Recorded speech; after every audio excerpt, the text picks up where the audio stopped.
नमस्कार, मैं Rana Yashwant India news पर आपका स्वागत करता हूँ। एक शेर है, सब कुछ तो है क्या ढूंढती रहती हैं निगाहें, क्या बात है मैं वक्त पे घर क्यों नहीं आता।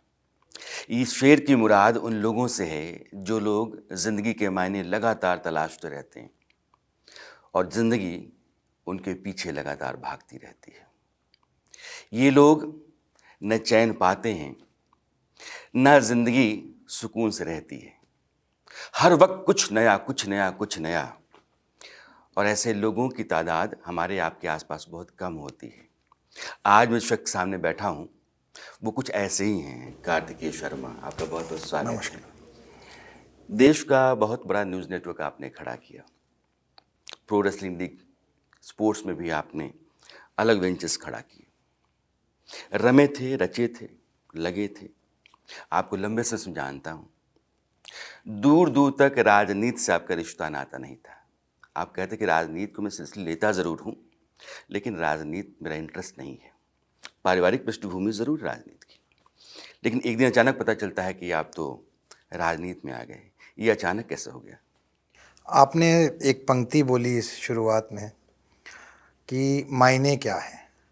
ज़िंदगी के हर पड़ाव पे मायने बदलते हैं, चाहे वो किशोरावस्था हो, चाहे वो युवावस्था हो या वृद्धावस्था हो। जैसे जैसे हम इवॉल्व होते हैं, जैसे जैसे हम बदलते हैं, तो हमारी सोच भी बदलती है, हमारी प्राथमिकताएं भी बदलती हैं, हमारा व्यवहार भी बदलता है। और मूलतः कारण तो यही था कि मैंने 18 साल काम किया मीडिया के अंदर, जो मेरा मैं कह सकता हूँ कि मेरा एक वेंचर था, जो मैंने शुरुआत से उसको आगे बढ़ाने का काम किया। लेकिन मुझे ऐसा लगा कि एक स्टेज आई कि जब मुझे भी वापस देना चाहिए कुछ समाज को। परों को खोल, ज़माना उड़ान देखता है, यूं ही ज़मीं पे बैठ के क्या आसमान देखता है। आप क्या कर सकते हैं अपने समाज के लिए, आपने क्या कर सकते हैं लोगों के लिए, गरीब आदमी के लिए, क्योंकि आपको भगवान की कृपा है कि आपको सक्षम बनाया है। तो आपको भी सोचना चाहिए कि आप दुनिया के लिए क्या कर सकते हैं। आप राज्यसभा के सांसद हैं और भी इंडिपेंडेंट हैं। आप हरियाणा के भीतर, चूँकि हरियाणा से आप आए हैं चुन करके, इस तरीके से भागते दौड़ते रहते हैं, लोगों के बीच रहते हैं कि मैंने किसी लोकसभा सांसद को भी नहीं देखा है। आप राजनीति में रच बस गए हैं या रास आ गई है? दोनों हैं भी और नहीं भी। जो काम करता हूँ अच्छे से करने की चेष्टा करता हूँ। अगर इससे पहले कोई और ज़िम्मेदारी थी तो उसको अच्छे से करने की चेष्टा की। अब ये कर रहे हैं तो ये करने की ज़िम्मेदारी अच्छे से कोशिश कर रहे हैं कि निभाएं। बात ये नहीं है, बात ये है कि आप किन कारणों से आए हैं और क्या करने आए हैं। आपका ऑब्जेक्टिव क्या है, उद्देश्य क्या है और आप क्यों आए हैं। मैं अपने बारे में तो कह सकता हूँ कि मेरा सार्वजनिक जीवन में आना या राजनीति में आना लोगों के सरकार से है। अगर लोगों की ज़िंदगी में जिनको सबसे ज़्यादा ज़रूरत है, जो कि गरीब तबका है, अगर आप कोई परिवर्तन नहीं ला सकते हैं, कोई बदलाव नहीं ला सकते हैं, कुछ उनके लिए नहीं कर सकते हैं, तो फिर राजनीति में आना व्यर्थ है। फिर तो आप अपने घर पे बैठे अच्छे ही थे। तो मैं मानता हूँ कि आपको प्रयासरत रहना चाहिए, आप मेहनत करते रहिए, आप अपने लक्ष्य पे कभी ना कभी पहुँचेंगे। चाहे आप इंडिपेंडेंट हों, चाहे सिर्फ सांसद हों, नियत से काम करेंगे, शिद्दत से, तो आपको रास्ता और सफलता ज़रूर मिलेगी। आप दो बातें भी कह रहे हैं कि नियत आपकी अगर दुरुस्त है तो आप बदलाव ला सकते हैं। एक सरकार अभी है देश में, क्योंकि नरेंद्र मोदी यह कहते रहते हैं कि हमने 10 साल में देश में बहुत बदलाव ला। मेरी नीयत भी अच्छी है। चुनाव चल रहे हैं, वो 400 पार का नारा दे रहे हैं आज की तारीख में। 400 पार, और ये भी कहते हैं कि तीसरी बार आप हमको जनादेश दीजिए। सवाल ये है कि नरेंद्र मोदी को ही क्यों जनादेश दे? पहली बात तो मैं उच्च सदन का मेंबर हूँ और उच्च सदन में जो नेता प्रतिपक्ष हैं, उन्होंने इस बात की तस्दीक की थी कि अब की बार 400 पार होगा। तो ये कहना सिर्फ नरेंद्र मोदी का नहीं है, अपने नेता प्रतिपक्ष का भी है। तो मैं ये ज़रूर कहना चाहता हूँ। लेकिन महत्वपूर्ण बात ये है कि 400 पार एक आंकड़ा नहीं है, आस्था है। लोगों की, इस देश के लोगों की आस्था है नरेंद्र मोदी के अंदर और नरेंद्र मोदी की गारंटी के अंदर।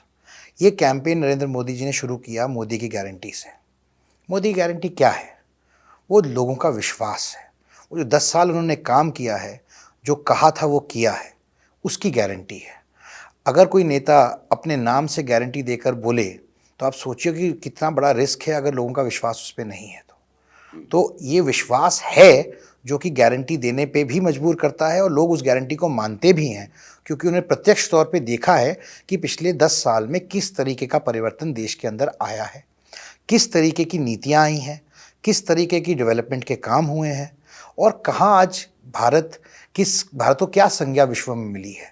आज हम 5वीं सबसे बड़ी इकॉनमी है और अगर सब सही रहा प्रभु की दया से तो हम बहुत ही जल्द तीसरी दुनिया की सबसे बड़ी इकॉनमी बन जाएंगे। ये कोई छोटी बात नहीं है। मैं अपना सवाल पलट के आपके सामने रखता हूँ, विपक्ष सत्ता में क्यों नहीं?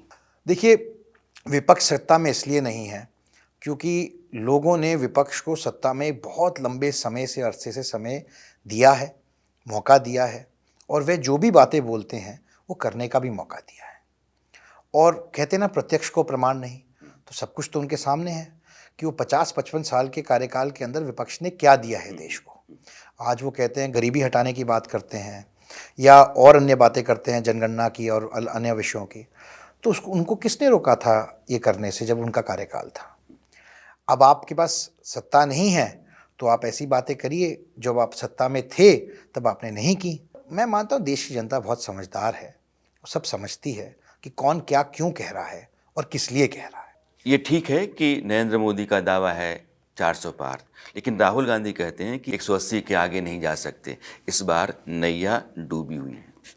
देखिए, मैं समझता हूँ कि राहुल गांधी जी का अहंकार है जो ये बात कहते हैं और नरेंद्र मोदी जी का आत्मविश्वास है जो वो अपनी बात कहते हैं।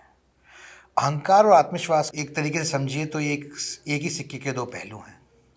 अहंकार अब कुछ कहता है, आत्मविश्वास कुछ कहता है। आत्मविश्वास कहता है कि मैं अच्छा हूँ, अहंकार कहता है कि मैं ही अच्छा हूँ। आत्मविश्वास कहता है कि मैं हार नहीं सकता, अहंकार कहता है कि मुझे कोई हरा नहीं सकता। आत्मविश्वास कहता है कि मैं हर मुकाबले के लिए तैयार हूँ, अहंकार कहता है कि मेरा कोई मुकाबला ही नहीं। दोनों कहते हैं, दोनों ही करते भी हैं, लेकिन फ़र्क इतना है कि आत्मविश्वास का रास्ता सफलता पे जाता है और अहंकार का रास्ता विनाश पे ले जाता है। प्रत्यक्ष को प्रमाण नहीं, आप देख ही रहे हैं। अच्छा दर्शन है। 500 साल बाद अयोध्या में राम मंदिर का निर्माण हुआ। नरेंद्र मोदी सरकार कहती है कि ये हमारे कारण हुआ है। कहीं ना कहीं किसी न किसी रूप में वो इस बात को अपने हिस्से में खींचती है और विपक्ष कहता है कि राजनीति हो रही है। राजनीति राम के नाम पर या राम मंदिर पर नहीं होनी चाहिए। देखिए, मैं मानता हूँ, मेरे को सौभाग्य मिला भगवान राम की प्राण प्रतिष्ठा मंदिर के देखने का। मैं गया था, एक अलौकिक दृश्य था। मुझे याद है मैं 10-12 साल का रहा हूँगा जब से मुझे इस विषय के बारे में जानकारी है और मुझे नहीं लगता था कि कभी ये दिन देखने को मिलेगा कि जिस दिन राम मंदिर बनेगा। लेकिन ये वाकई दुर्भाग्यपूर्ण है कि हमारे देश के अंदर, भारत के अंदर, कि भगवान राम आस्था का विषय तो हैं, लेकिन सिर्फ आस्था का नहीं, ये प्रथा का और संस्कृति का विषय भी है। मैं एक वाक़या आपसे शेयर करना चाहूँगा। जब मैं राष्ट्रपति जी का अभिभाषण हुआ भगवान राम की प्राण प्रतिष्ठा के बाद स्पेशल सेशन के अंदर, तो ऑपोजिशन वाले कुछ बोले कि राष्ट्रपति जी ने अपने अभिभाषण में लगभग 5-6 बारी राम मंदिर का वर्णन किया। तो मैं खड़ा हुआ इस बात पर, मैंने आपत्ति जताई। मैंने कहा मैं हरियाणा का हूँ, हरियाणा से आता हूँ और हमारे यहाँ हरियाणा में एक प्रथा है, जब आप किसी को मिलते हैं तो उनका अभिवादन राम राम करके करते हैं। ये राम राम सिर्फ हिंदू नहीं करते, मुस्लिम नहीं करते, सर्व जाति, सर्व समाज, सर्व धर्म करते हैं, क्योंकि ये हमारी प्रथा है, ये सिर्फ आस्था नहीं है। इसी तरीके से भगवान राम हमारे देश के अंदर, दुनिया के अंदर एक न्याय का प्रतीक है। राम एक सिर्फ आस्था का नहीं, संस्कृति का भी प्रतीक है। आपने इतिहास पढ़ा है, मैंने इतिहास पढ़ा है। इतिहास में जगह जगह पे वर्णन मिलता है कि भाई ने भाई को मारा, बेटे ने बाप को मारा। क्या कहीं और ऐसा वर्णन मिलता है जहाँ पर एक बेटे ने अपने बाप के वचन की वजह से राजपाट छोड़ दिया? क्या ऐसे कहीं और आपको सुनने को मिलता है कि जिसको राजपाट दिया उसने वह गद्दी पे खड़ा रख के राज नहीं किया बल्कि अपने भाई का इंतजार किया? क्या ये उदाहरण देश के लिए या देश की जनता के लिए या देश को किस तरीके से चलाना चाहिए, क्या यह उचित नहीं है? तो जब हम ये बात करते हैं तो हम 140 करोड़ लोगों की आस्था पे तो चोट पहुंचाते ही हैं, उनकी संस्कृति और प्रथा पे भी चोट पहुंचाने का काम करते हैं। कुछ बयान आए, वो बयान ये हैं कि मंदिर को अधूरा था, उसको पूरा कर दिया गया और ये परंपरा के मुताबिक नहीं है, धर्म के मुताबिक नहीं है, ये तो अधूरा है। देखिए, ये बयान वही लोग बार बार देते हैं जो इस विषय पर अपना मत और मन नहीं बना पा रहे। वो अपना मत नहीं बना पा रहे कि वो किधर है, ना ही वो अपना मन बना पा रहे हैं। अच्छा तो ये होता कि भगवान राम से आशीर्वाद लेने सब लोग जाते हैं, तो मैं मानता कि इस विषय पर राजनीति विपक्ष नहीं कर रहा है। विपक्ष 3 बातें बड़ी मजबूती से उठा रहा है देश के सामने। नरेंद्र मोदी तीसरी बार सत्ता में आ गए तो लोकतंत्र खतरे में है, तीसरी बार सत्ता में आ गए तो संविधान खतरे में है, तीसरी बार सत्ता में आ गए तो मीडिया की आज़ादी और आम आदमी की आज़ादी भी खतरे में। मैं इतिहास का स्टूडेंट रहा हूँ और मैं मानता हूँ कि ये तीनों चीज़ें तभी खतरे में आई थी जब कांग्रेस शासित सरकार के अंदर इमरजेंसी लगाई गई थी। प्रत्यक्ष तौर पे इसके अलावा हमारे इतिहास के अंदर तो कोई ऐसा उदाहरण देखने को मिला नहीं है। और ये बात भी बोलना चाहता हूँ कि हमारा संविधान इतना सक्षम है और सशक्त है कि अगर माननीय डॉक्टर भीमराव अंबेडकर जी भी वापस आकर उसको बदलने की चेष्टा करें तो वो भी नहीं कर पाएंगे। तो ये तो एक भ्रांति है जो फैलाने का काम कर रही है विपक्षी पार्टी अपनी निजी तुष्टीकरण की राजनीति करने के लिए। तो संविधान बहुत सक्षम है, हमारी देश की न्यायपालिका बहुत सक्षम है, हमें किसी भी चीज़ की डरने की ज़रूरत नहीं है क्योंकि ये व्यवस्था बदल ही नहीं सकती है। जो व्यवस्था बदली गई उसका जवाब तो सिर्फ कांग्रेस पार्टी को देना चाहिए क्योंकि ऐतिहासिक तौर पर आज तक वो एक जो कह सकते हैं आप काला टीका हमारे लोकतंत्र के अंदर कांग्रेस पार्टी द्वारा ही लगाया गया है। एक सवाल है, नरेंद्र मोदी कहते हैं कि हिंदुस्तान को मैं तरक्की के रास्ते पर ले जा रहा हूँ, विकास बहुत तेज़ी से हो रहा है, 2047 में विकसित भारत बन जाएगा। विपक्ष कहता है कि 80 करोड़ लोगों को आप राशन दे रहे हैं, ये कौन सा विकास है? देखिए राणा जी, अगर आप ज़्यादा बोलो तो लोग कहते हैं बहुत बोलता है, अगर आप कम बोलो तो लोग कहते हैं कि आप घमंडी हैं, अगर ज़रूरत के हिसाब से बोलो तो लोग कहते हैं कि आप मतलबी हैं। तो लोगों को ये तय मत करने दीजिए कि आपकी परिभाषा क्या है। एक बात इस बार के चुनाव में नहीं, पिछले कई चुनावों से महसूस होती रही है कि जहाँ भी महिलाएं ज़्यादा वोट करती हैं, बीजेपी का कैंडिडेट वहाँ जीतता है। इस बार महिलाओं का प्रतिशत थोड़ा कम रहा है, लेकिन कई ऐसी सीटें नहीं जहाँ महिलाओं ने बढ़ चढ़ कर वोट किया है। महिलाओं का एक लगाव जुड़ाव नरेंद्र मोदी के साथ महसूस होता रहा, नतीजों में भी। कारण क्या मानते हैं? सबसे पहले तो मैं भी इस बात की तस्दीक करना चाहता हूँ कि महिलाओं को एक अलग संज्ञा देने का काम नरेंद्र मोदी जी ने किया। वे ना तो किसी जाति में बांटी, ना किसी धर्म में बांटी। महिलाओं को एक एजेंट ऑफ चेंज यानी कि बदलाव का आपका प्रतीक मानने का काम नरेंद्र मोदी जी ने किया।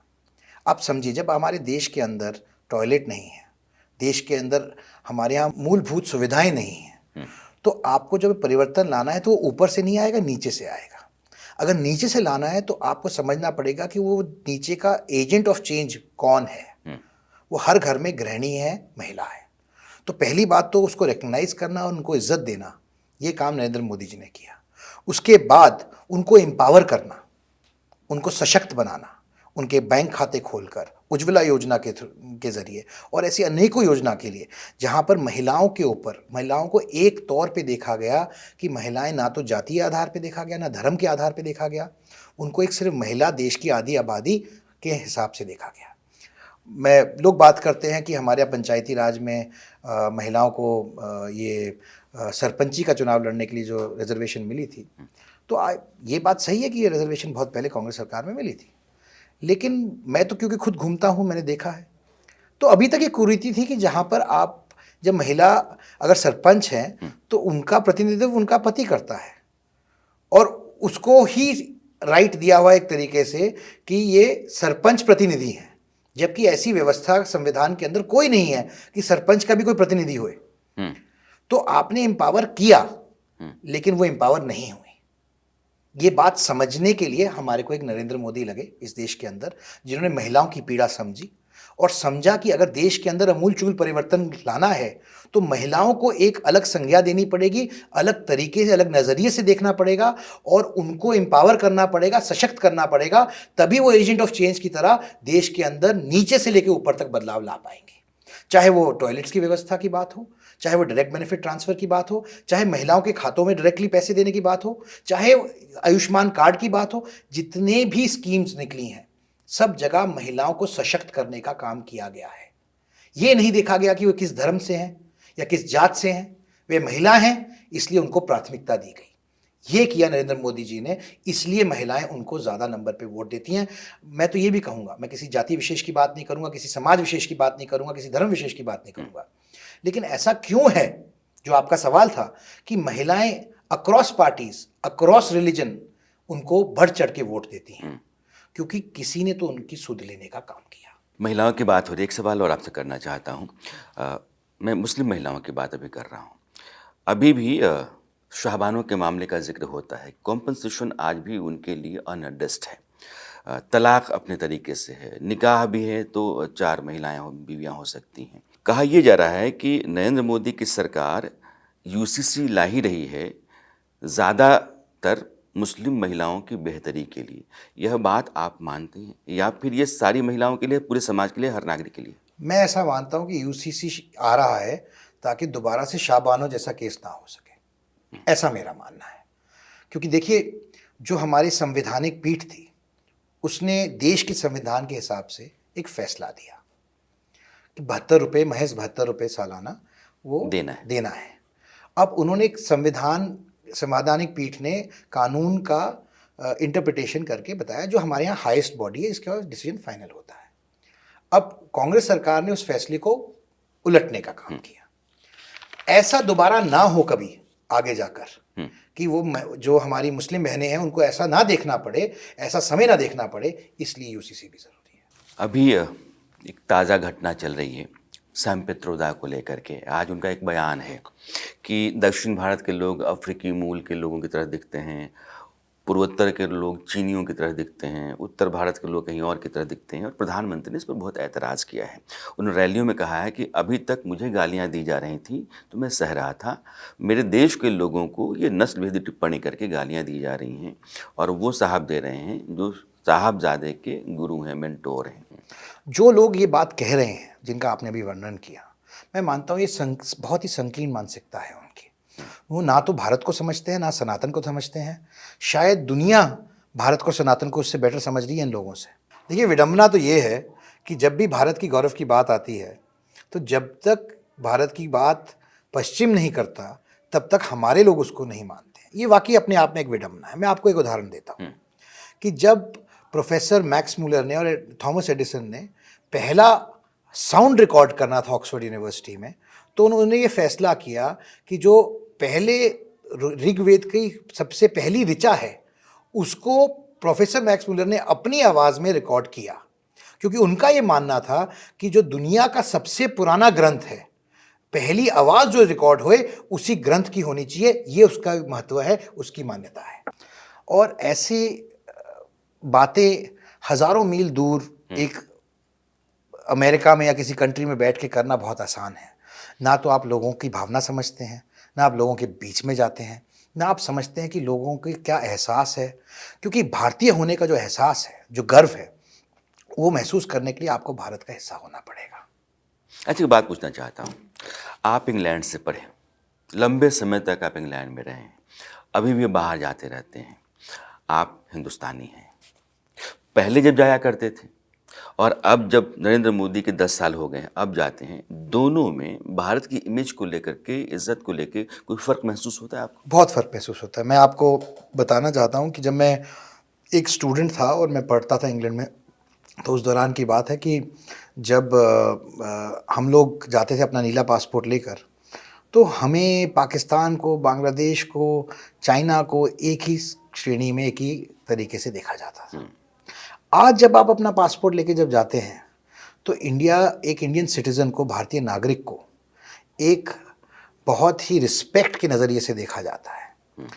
नज़रिया शायद हमारे लोगों का, देश में कुछ लोगों का हमारे बारे में उतना अच्छा नहीं है जितना दुनिया का हमारे बारे में बदल गया है। एक और बात, मैं हर साल देखता हूँ कि हार्वर्ड के स्टूडेंट्स, MIT के स्टूडेंट्स आपके पास आते हैं, इंटरेक्ट करते हैं।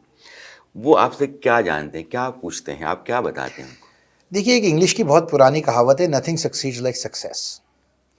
तो ये बच्चे आते हैं, मिलते हैं, MIT के, हार्वर्ड के बच्चे आए, लगातार पिछले 2 साल से आ रहे हैं, अलग अलग बैचेस में PhD के स्टूडेंट्स हैं, मास्टर्स के।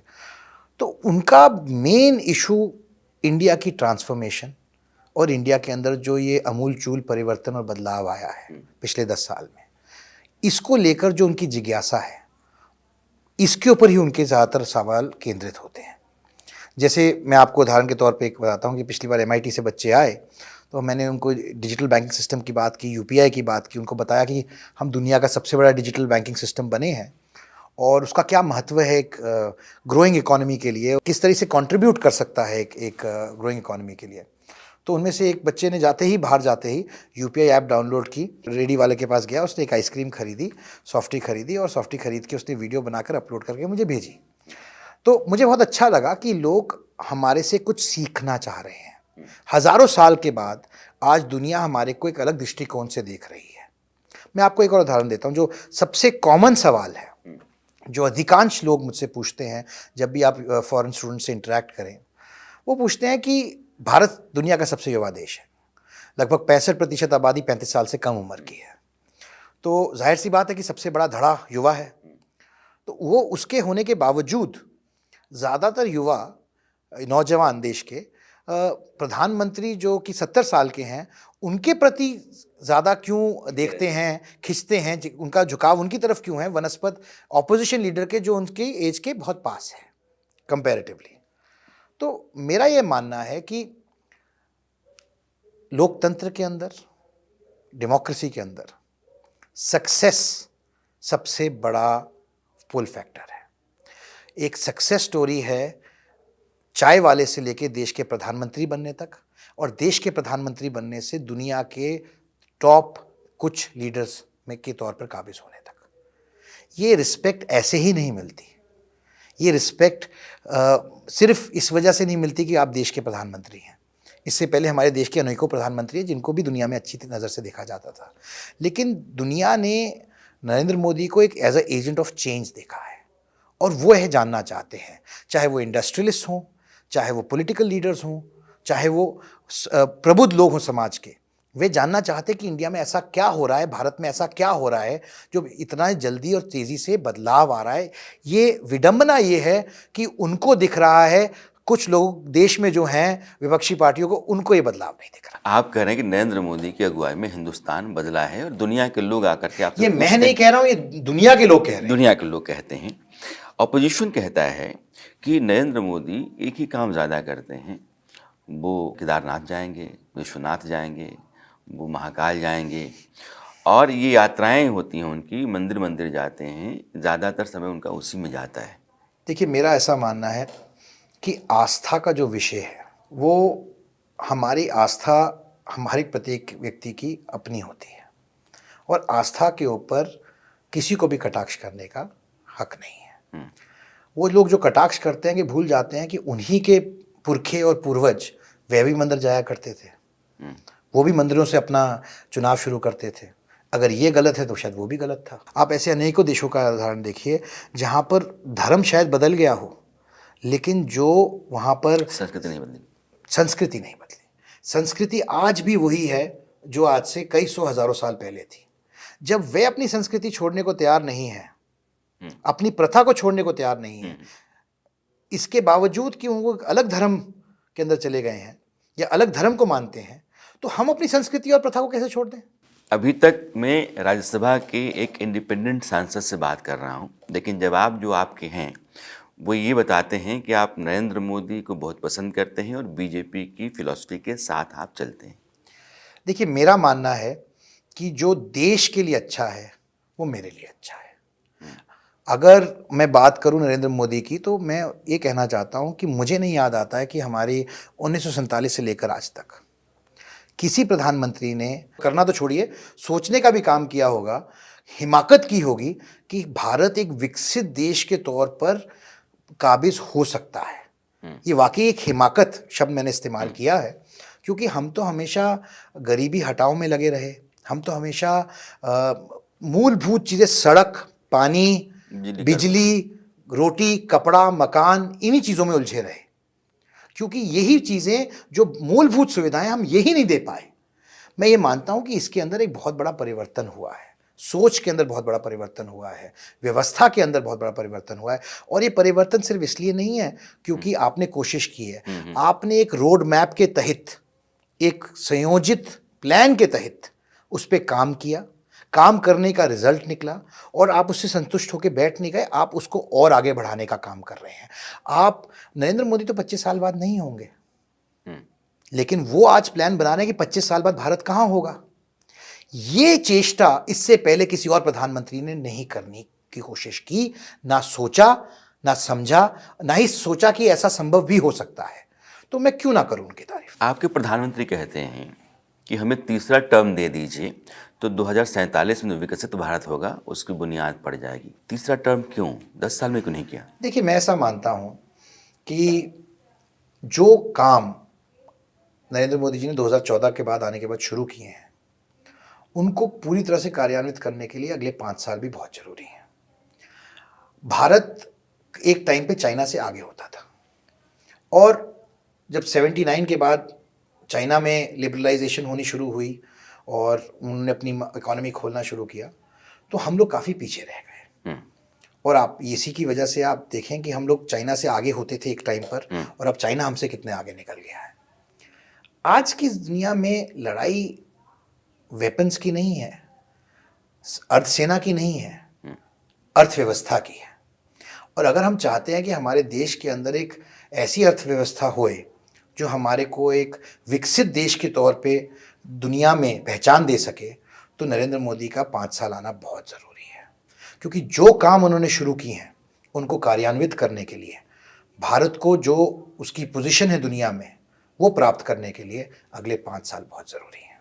आप कह रहे हैं कि विकसित भारत के लिए नरेंद्र मोदी का 5 साल और ज़रूरी है। विपक्ष में एक अलायंस है, इंडिया अलायंस कहते हैं, उसके एक बड़े नेता राहुल गांधी हैं। वो 3 बातें कहते हैं। अगर मैं आ गया तो जातिगत जनगणना करवाऊंगा, मैं आ गया तो इस देश की संपत्ति जितनी है, जिस जाति और समाज का जितना हक बनता है उतना उसको दिलवाएंगे, और मैं आ गया तो संविधान और लोगों की आज़ादी, इसके पूरे हक व हुकूक मिलेंगे।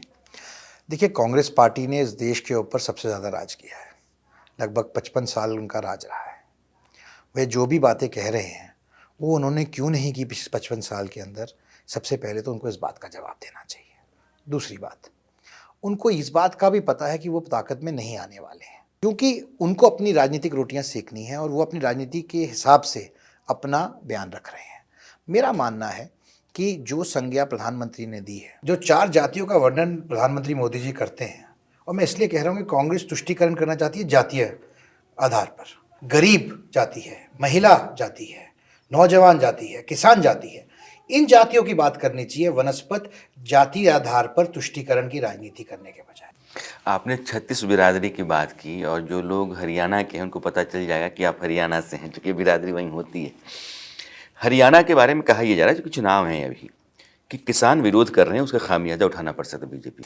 देखिए, किसान भाई हमारे जो हैं वो भी देश के नागरिक हैं, और लोकतंत्र में हर नागरिक को हक है अपनी बात रखने का, ऐसा मेरा मानना है। लेकिन उसके साथ साथ मैं ये भी मानता हूँ कि जो कैंडिडेट होते हैं उनको भी हक है अपनी बात रखने का, क्योंकि जब तक पक्ष अपनी, लोकतंत्र तो एक पर्व की तरह मनाया जाता है जब चुनाव आता है हमारे देश के अंदर, और हम जो पक्ष में होते हैं वो अपनी बात रखते हैं कि वो क्या करेंगे लोगों के लिए, उन्होंने क्या किया है पिछले 5 साल में या 10 साल में। जो विपक्ष होता है वो अपना एजेंडा लेके जाता है मैनिफेस्टो के द्वारा कि वे ताकत में आएंगे तो वो क्या करेंगे। जनता जनार्दन है, वो उसके हिसाब से अपना फैसला करती है। मेरा मानना है कि हर व्यक्ति को, जो कैंडिडेट भी है, अपनी बात रखने का अधिकार है, मौलिक अधिकार है। जैसे हर किसान को मौलिक अधिकार है अपनी बात रखने का, वैसे कैंडिडेट को भी अपनी बात रखने का मौलिक अधिकार है।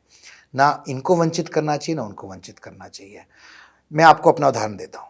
जब मेरे राज्यसभा का चुनाव हुआ, मैंने जब अपना नामांकन भरा तो उसके अगले दिन ही लगभग 28 एमएलएस को एक प्राइवेट एयरक्राफ्ट में छत्तीसगढ़ ले जाने का काम किया कांग्रेस पार्टी ने।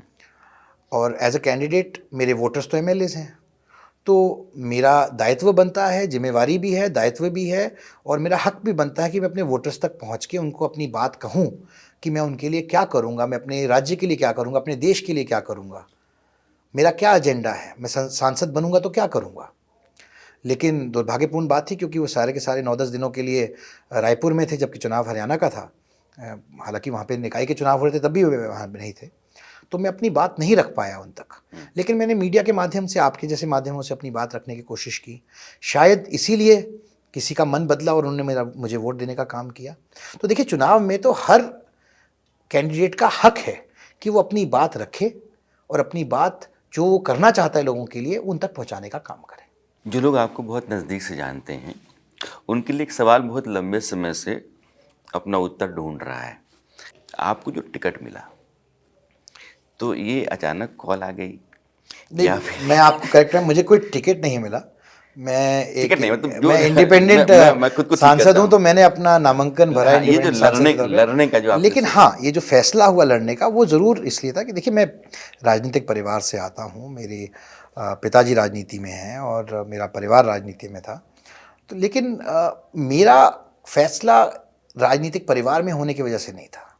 मेरा फैसला था कि जब मुझे लगा कि मुझे समाज के लिए, मुझे लोगों के लिए, गरीब आदमी के लिए कुछ करना है, तो मुझे व्यवस्था के अंदर आना पड़ेगा। इससे पहले भी हम व्यवस्था के बाहर रहकर भी मीडिया के माध्यम से भी लोगों की आवाज़ उठाने का काम करते थे और अभी भी करते हैं। लेकिन आपको सिस्टम का हिस्सा बनना पड़ेगा अगर आप सिस्टम को बदलना चाहते हैं, और अच्छे लोगों को राजनीति में आना चाहिए। ऐसा मेरे को एहसास भी हुआ, विश्वास भी हुआ कि अगर आप खुद वो काम नहीं करेंगे तो दूसरों को आप वो काम करने के लिए कैसे कह सकते हैं या उम्मीद रख सकते हैं। आपका राज्यसभा पहुंचना आपके लिए बहुत बड़ा चैलेंज था, आपने उसको पार किया, आप सांसद बन गए। और मैंने बहुत रिसर्च किया, देखा कि 100 से ज़्यादा सवाल आपने किए हैं। आप सवाल बहुत पूछते हैं। देखिए, सवाल पूछने तो भेजा है संसद में, तो हमारा दायित्व है सवाल पूछना। देखिए, चाहे लोकसभा हो या राज्यसभा, जनता आपको डायरेक्टली या इनडायरेक्टली इसलिए चुनती है कि आप उनकी पैरोकारी करें, उनके हित की बात करें, उन जो विषय उनके सरोकार के हैं उनको उठाने का काम करें और सरकार से सवाल करें। अगर मैं सरकार का समर्थन करता हूं तो इसका ये मतलब नहीं कि मैं सरकार से सवाल नहीं करूंगा, बिल्कुल करना चाहिए। हर सांसद का ही ये दायित्व है कि हम सवाल करें। यही तो हमारी पृष्ठभूमि है, इसीलिए तो हम संसद में हैं। आपके सवाल जो हैं मैं दर्शकों को बताना चाहता हूं, क्योंकि जब मैं आपका रिसर्च कर रहा था मुझे लगा कि ये सवाल जो हैं ये बड़े बुनियादी और ज़रूरी हैं कि एयरलाइंस में जो लोग जाते हैं, सफ़र करते हैं, उनके साथ व्यवहार कैसा होता है, ख़राब होता है। जो अस्पताल में मरीज़ है उसको किस तरह का ट्रीटमेंट मिलता है। अगर खुदा न खास्ते मर गया तो उसकी डेड बॉडी को पैसे के लिए कब्जे में रख लिया जाता है। इस तरह के सवाल कैसे तैयार करते हैं? देखिए, जब हम रोज़मर्रा ज़िंदगी में रहते हैं और लोगों के बीच में रहते हैं तो हम लोगों की भावनाएं समझते हैं। लोग समझते हैं कि किस तरीके से लोगों को किन कठिनाइयों का, कई बार किन दुर्गम परिस्थितियों में उनको झेलना पड़ता है। और एक कहावत है अंग्रेज़ी की कि truth is stranger then fiction, यानी कि सच जो है वो कल्पना से भी ज़्यादा चकित करता है। ये बात सच है। मैं एक दिन प्लेन में बैठा था और मैंने इस बात का मुझे आभास हुआ कि जो हमारे पैसेंजर्स हैं उनको भी बहुत सारी दिक्कतों का सामना करना पड़ता है। ना तो उनके पास जानकारी होती है कि उनके राइट्स क्या हैं, ना उनके पास जानकारी होती है कि उनको क्या करना है। उसमें क्योंकि बहुत बड़ा परिवर्तन आया है हमारे इंफ्रास्ट्रक्चर के अंदर, और ये बात सही है कि अब हवाई चप्पल वाले भी हवाई जहाज़ की सवारी कर रहे हैं। उसमें हिंदी भाषी प्रदेशों से भी लोग आते हैं, अलग अलग भाषाओं से भी आते हैं प्रदेशों से, जो शायद पहली बार सफ़र कर रहे हैं। उनको अपने राइट्स नहीं पता, उनको तौर तरीके नहीं पता, और कहीं ना कहीं उसकी वजह से उनको भी गलत समझ लिया जाता है। हमें पता है कि एयर क्रू का क्या राइट है, हमें पता है एयरलाइंस का क्या राइट है, पर हमें ये नहीं पता कि एक नागरिक जो एक पैसेंजर है उसका क्या राइट है। उसका भी तो हक बनता है। क्या उसको पानी मांगने का हक है कि नहीं है प्लेन के अंदर? क्या चीज़ है उसके लिए जो गलत है? तो उनको सही जानकारी देना, उनको बताना, उनके प्रति संवेदनशील होना, ये भी एयरलाइंस का काम है। तो ये एक विषय था। एक दूसरा विषय था जो डेड बॉडीज़ का। ये मैंने खुद देखा जब मैं मीडिया का संचालन करता था, और अन्य माध्यमों से मुझे पता लगा कि ऐसा एक नेक्सस है जहाँ पर डेड बॉडीज़ को रोक लिया जाता है। उनको या तो मृत नहीं डिक्लेयर किया जाता, या फिर उनकी डेड बॉडी को तब तक रिलीज़ नहीं किया जाता जब तक उनका पूरा का पूरा बिल सेटल ना हो। आप खुद सोचिए, एक परिवार जिनका कोई एक परिजन खो गया, भगवान को प्यारा हो गया, उन पर क्या बीत रही होगी उस वक़्त, ऊपर से पैसे का संकट। तो इस ऐसी परिस्थिति में हमारे को अमानव, मतलब इनह्यूमन बिहेवियर, व्यवहार नहीं करना चाहिए लोगों के साथ। हमारे को संवेदनशील होना चाहिए लोगों के प्रति। और ऐसा पाया कि खासकर कि प्राइवेट हॉस्पिटल्स में ये कुरीति थी कि वो जब तक पूरा पैसा ना मिले वो डेड बॉडी को रिलीज़ नहीं करते हैं। तो मैंने ये बात लोगों के हिसाब से लोगों के बिहाफ पर पार्लियामेंट में उठाने का काम किया। तो पता लगा कि ऐसा प्रावधान है कि भाई आपको समय देना पड़ेगा, व्यक्ति को आपको कम से कम 10 से 15 दिन टाइम का रीजनेबल टाइम देना पड़ेगा पैसे देने के लिए। आप डेड बॉडी को नहीं रोक सकते, बल्कि मेरा तो मानना है कि डेड बॉडी को रोकना भी हैबियस कॉर्पस है, इलीगल कन्फाइनमेंट है। तो ये आवाज़ ही तो उठाने के लिए हम संसद में बैठे हैं लोगों की। एक बार बार चर्चा में मुद्दा आता है, प्रधानमंत्री कहते हैं कि मेरी सरकार ने एक काम किया, जो गुलामी की निशानियाँ थी वो हमने मिटा दी। जब मिटाने की कोशिश में बहुत कुछ हमने बदला है, हमने आईपीसी बदल दिया, हमने सीआरपीसी बदल दिया, बहुत सारे कानून हटा दिए, हमने राजपथ को कर्तव्य पथ कर दिया, पुराना संसद भवन था उसको हटा करके नया संसद भवन कर दिया। लेकिन विपक्ष कहता है कि नहीं, दरअसल आप इतिहास मिटा रहे हैं। देखिए, ये तो समय बताएगा कि इतिहास मिटा रहे हैं या इतिहास बना रहे हैं। लेकिन मैं आपको ये ज़रूर बोलना चाहता हूँ कि एक पुरानी अंग्रेजी की सेइंग है, history is written by victors. और कहीं ना कहीं हमारे इतिहास के साथ भी छेड़छाड़ हुई है, कहीं ना कहीं हमारे इतिहास के साथ भी इंसाफ नहीं हुआ है। तो ये जो गुलामी की मानसिकता है, इसको तोड़ने का काम बहुत पहले होना चाहिए था, ऐसा मेरा मानना है। मैं आपको 2-3 उदाहरण देना चाहूँगा। नोटरी एक्ट क्या है? नोटरी एक्ट ये था, वह इस बात की तस्दीक करता है कोई सरकारी अफसर कि आप वही हैं जो आप कह रहे हैं। यानी कि एक सिटीज़न के तौर पर, एक नागरिक के तौर पर आपका सरकार को कहना कि मैं वही व्यक्ति हूं जो मैं कह रहा हूं, वो सरकार आप पे भरोसा नहीं करती है। जब तक एक गेस्टेड ऑफिसर उसको नोटराइज नहीं करेगा, इस बात की तस्दीक नहीं करेगा कि आप वही व्यक्ति हैं जो आप कह रहे हैं, सरकार आपको मान्यता नहीं देगी। नागरिक अपमान है। यानी कि आपकी सरकार अपने ही नागरिक पे भरोसा नहीं करती। ये गुलामी की मानसिकता इसलिए तोड़नी जरूरी थी क्योंकि हम लोग एक इनर्शिया में, एक इस साए में बड़े हैं, पैदा हुए हैं, आगे चले हैं कि हम कहीं ना कहीं जो वाइट सुप्रेमेसी है, जो गोरी चमड़ी है, वो कहीं ना कहीं हमसे सुपीरियर है, हमसे बेहतर है। जबकि ऐसा नहीं है। हमारी पूरी व्यवस्था एक तरीके से इस डायरेक्शन में बनाई गई, हमारा इतिहास इस तरह से लिखा गया है, कई चीज़ों का वर्णन इस तरह से किया गया है कि हम लोग हर एक चीज़ को एक ही नज़रिए से देखते हैं, और वो नज़रिया सही नहीं है। उस नज़रिए को ख़त्म करने की ज़रूरत है। हम किसी से कम नहीं हैं। अगर हम दुनिया का तीसरा सबसे बड़ा अर्थव्यवस्था बनने वाले हैं और हम लड़ाई लड़ेंगे दूसरे और पहले नंबर पे आने के लिए, चाहे उसमें जितना भी समय लग जाए, तो हमारे को भी समझना पड़ेगा कि हम दुनिया के किसी भी जाति या किसी भी वर्ग से कम नहीं हैं। एक सवाल मेरा आखिरी है। आप एक बहुत बड़े न्यूज़ नेटवर्क के फाउंडर हैं और आप एक माहिर धुरंधर सांसद हैं। ये न्यूज़ इंडस्ट्री अच्छी है या राजनीति अच्छी है? देखिए, दोनों ही अच्छी हैं, दोनों का अपना अपना आपको क्या काम पसंद है। दोनों का लोगों से सरोकार रहता है। किसी का सीधे तौर पे है राजनीति का, और मीडिया का इनडायरेक्टली रहता है। लेकिन मैं इसमें पक्षपात नहीं करूँगा। मैं सिर्फ ये कहूँगा कि जो भी काम करें अच्छे से करें, चाहे वो मीडिया हो, चाहे वो राजनीति हो, या चाहे वो समाज सेवा हो या जननीति हो, जो भी हो, आप अच्छे से करें।